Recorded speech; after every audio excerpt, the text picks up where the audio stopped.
Bismillahirrahmanirrahim. Faslun. Satu pasal.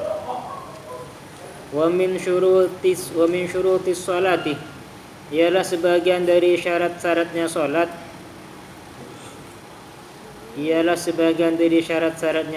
At-taharatu, suci. At-taharatu, suci, anin najasati, dari najis.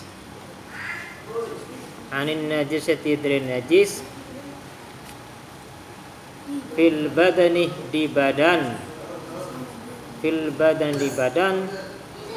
Wassaubi, dan pakaian.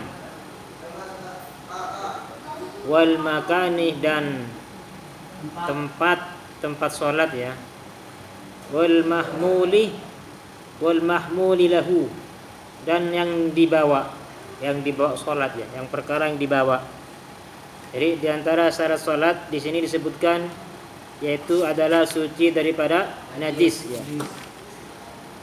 Terus baik di badan maupun di pakaian atau tempat. Yang dimaksud dengan tempat ialah ma yulaqi syai'an min badanihi. Yang dimaksud tempat itu ialah sesuatu yang ketemu dengan badan kita, yang bertemu. Jadi misalnya sejadah nih, kamu sholat di sejadah. Sejadah kan lebar ya. Di tengah-tengah saja itu ada mehannya tai cecak misalnya, tapi gak ketemu dengan badan kamu, itu gak apa-apa. Jadi yang dimaksud di tempat itu ialah najis itu bertemu nyambung dengan badan kita atau dengan baju kita gitu ya. Jadi kalau mehnya agak nyambung, ternyata mehnya di sejadahnya ada tai cecak, kamu sujudnya agak minggir ke tepi, gak kena, nah itu gak apa-apa ya. Itu yang dimaksud dengan tempat ya. Jadi betul-betul najis itu ketemu yulaqi syai'an min badani, ketemu dengan badan kita ya, atau dengan baju yang kita pakai. Termasuk juga perhatikan yang baju yang kita pakai itu ya, sekalipun panjang tapi kita pakai, kamu punya sorbannya 2 meter misalnya, kamu pakai 2 meter tuh, terus di ujungnya itu menyentuh najis, itu juga batal ya. Sekalipun dia nggak ikut bergerak dengan kita, kalau sorban itu kamu pakai ya, nyambung dengan kita, lalu ujung daripada sorban itu terkena najis ketika kamu sholat, maka sholatnya tidak sah, batal. Ngerti ya? Oke, terus kemarin kan diterangkan najis ada berapa macam hukum najis? Ada 4 ya. Najis ada 4 macam kan kemarin hukumnya ya. 1, najis yang tidak dimaafkan di baju atau di air, seperti kotoran yang banyak atau darah yang banyak. Nah, itu enggak dimaafkan di air ataupun di baju. Perhatikan, yang kedua apa yang kedua? Dimaafkan di air, juga dimaafkan di baju, dua-duanya dimaafkan. Apa itu? Najis yang tidak kelihatan oleh pandangan mata biasa, oleh penglihatan biasa ya. Contohnya saya kasih contoh kemarin, ada apa? Lalat ya, habis main-main di atas kotoran ayam misalnya, habis itu langsung terbang ke baju kalian misalnya. Itu ternyata setelah dilihat nggak ada bekas najis, nah itu dimaafkan. Atau misalnya langsung cemplung ke air teh kalian yang minum teh misalnya, nah itu karena nggak kelihatan maka itu dimaafkan ya. Jadi dimaafkan di air, dimaafkan di baju. Yang ketiga apa yang ketiga? Dimaafkan di baju, tidak dimaafkan di air. Dimaafkan di baju, tidak dimaafkan di air. Apa itu? Yaitu bangkai hewan yang tidak mengalir darahnya. Oh kebalik ya. Dimaafkan di apa tadi?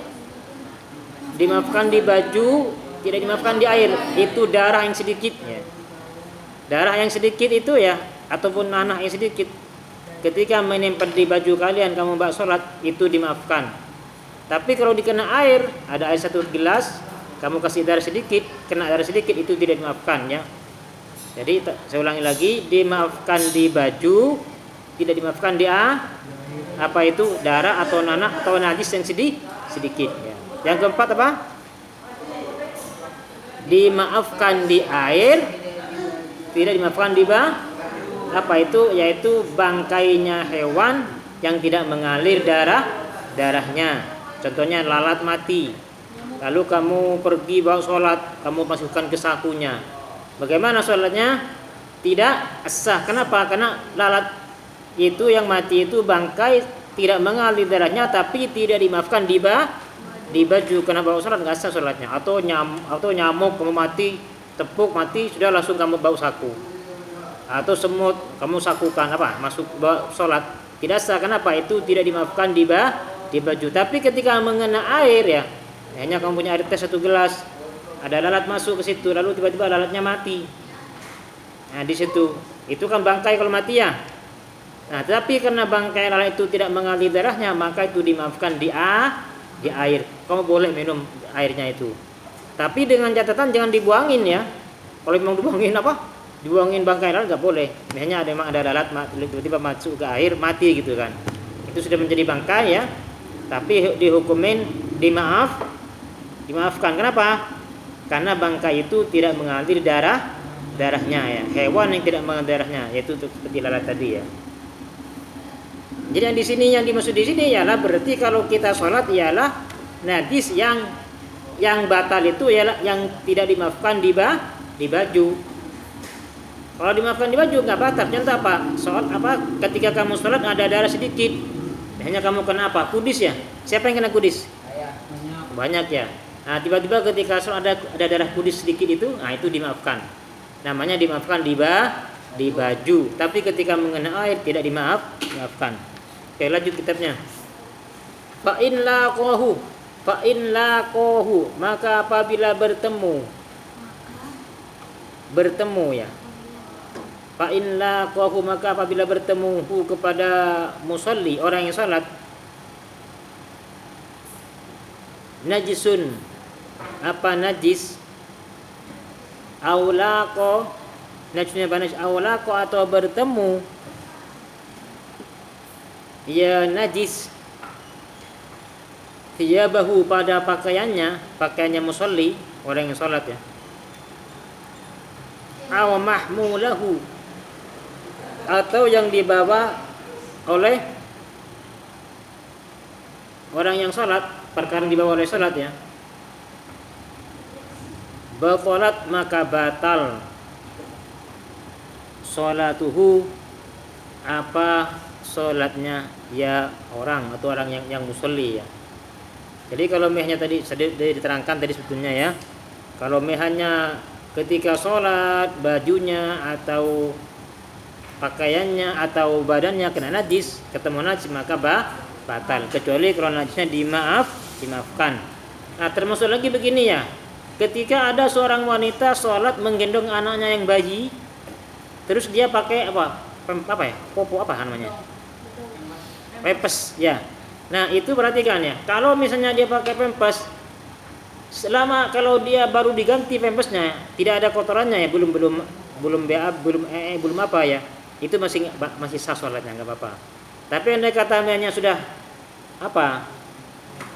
udah lama, paginya baru pagi dipakai, duhur lalu sholat mau digendong anaknya misalnya, karena mau nangis terus, nah itu nggak sah sholatnya kalau di dalam pempesnya ada kotoran. Jadi nanti kamu kalau punya istri bilang ke istrinya, kalau punya anak kecil gak bisa ditinggal nih, harus digendong, bilangin ke istri cebok dulu, diganti dulu popoknya ya, lalu boleh kita gendong pakai anak itu selama dalam popoknya itu tidak ada najis ya, sah, dikatakan sah karena ada contoh dari Rasulullah ya, karena menggendong cucunya. Oke lanjut ya. Illa ayyul qiyahu kecuali membuang ya orang, ayyul qiyah alqayul qiyah artinya melempar, membuang.